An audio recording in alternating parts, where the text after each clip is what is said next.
धरान आउनु भएको थियो अनि यता घुम्न आउनु भयो कस्तो लाग्यो त हजुरलाई कहिले पुनः आएको मात्र राम्रो लाग्यो पहिलोचोटि आउनुभयो पहिलोचोटि आज पहिलोचोटि आउनुभयो पहिला यहीँदेखि हाम्रो धान सुतार बोकेर आउने ए यहीँबाट हिँड्नुहुन्थ्यो बाजे अहिले यो बाटो छैन बाटो सारीको झिलमिल भयो झिलिमिली भयो बाजे अनि राम्रो लाग्यो अब बनाएपछि राम्रै लाग्छ एक आँपको बागैँचा यो मुढाको बस्ने ठाउँ बनाएको छ पहिला यही बाटो हिँड्नु भएको बाजे तपाईँहरू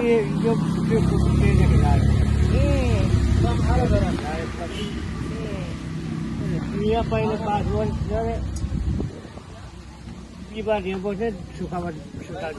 सुन्तला बेच्नु भनेपछि सुन्तला बिसाउने ठाउँ रहेछ तपाईँ यहाँ बस्ने ठाउँ अँ राति बस्ने ठाउँ के राति बस्नुहुन्थ्यो यहाँ अनि जानु अहिले कति वर्ष कति वर्ष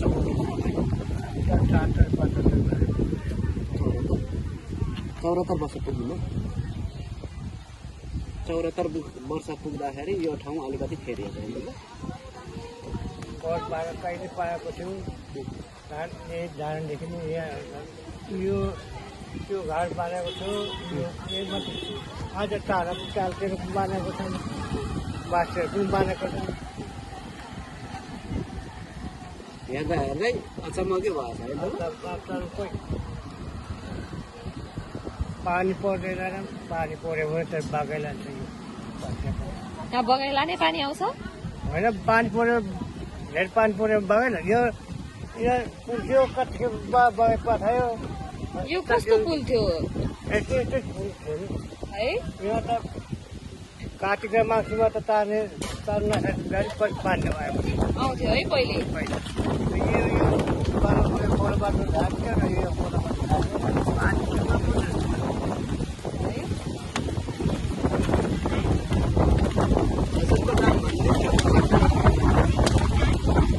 हजुरको नाम भन्ने नानी आङ्ग्राई कहाँदेखि आउनुभयो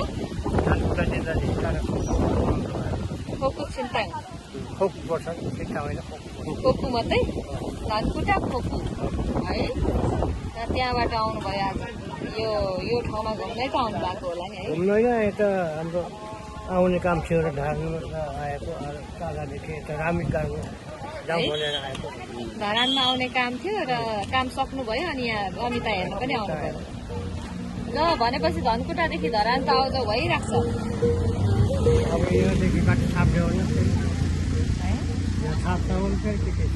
यहाँ पुल बन्दैछ फेरि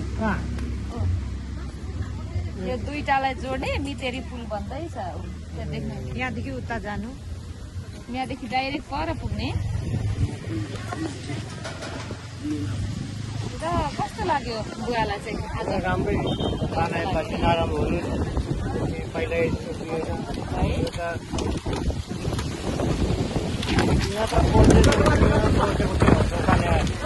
भातमा हाली बोलेको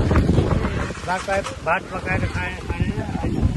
भोलि बिहान पुगेर सुतार बुहाएर बारी बोकेर ढाड पुगेर सुन्तलाको भाग लिएर आउनुहुन्छ सुन्तलाको पक्कर क्षेत्र हो नि त होइन र त्यहाँबाट सुन्तला साट्नलाई यहाँ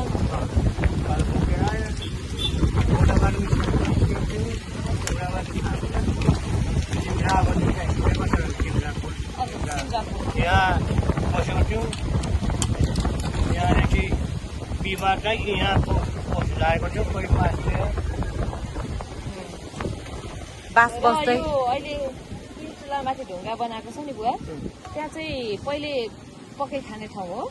होइन यता होइन यो बासी घाट दोकानले घाट थियो यता खोलामा पो खोलाको छेउमा यता हुन पार्नु पार्भित्र दोकान आएर थियो घाट बाँधेर बसेको थियो अनि त्यसमा बस्यो भात पकाएर खानु भाँडाकुँडा आफै लिएर आउनु होइन आफै बोक्नु पऱ्यो आफ्नै भाडा सबै बोकेर ल्याउनु पऱ्यो खान्थे पिन्थेहरू नुनमा चाहिँ बोक्यो खाजा मकैको भुटेर ल्याएको छौँ अनि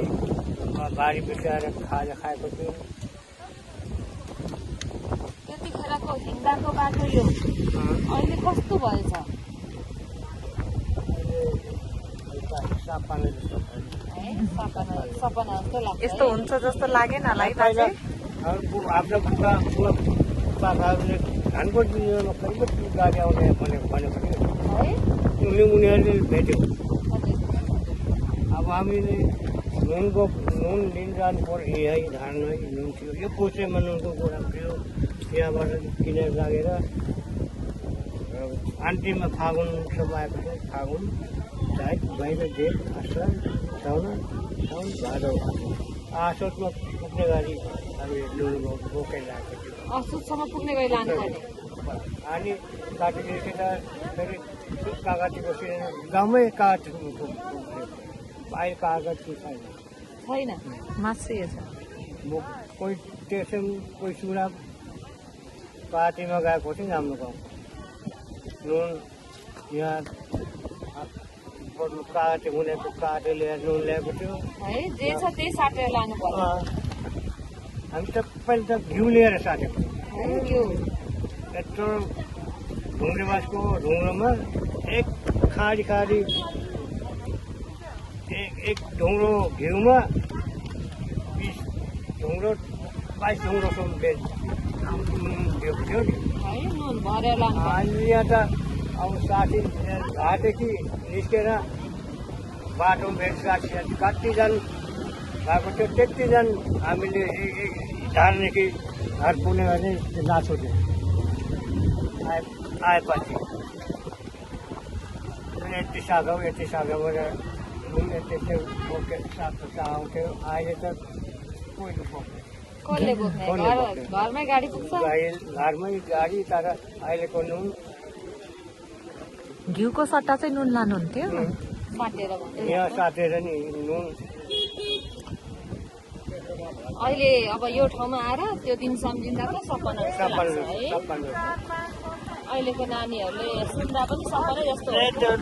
सपना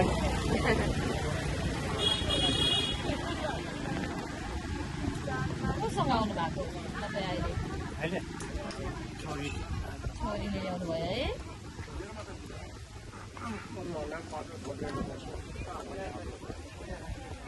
केको मुढा बोकेछ बाल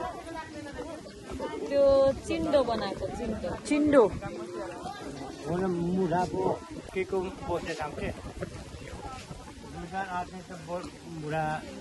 बोकेर बोकेछ बाँधेको छ नि केको आरा धरानको कुरा गर्नुभएको आरा धरानको त्यो काठ होइन ऊ फाइबरहरूको बनाएको काठको जस्तो देखिन्छ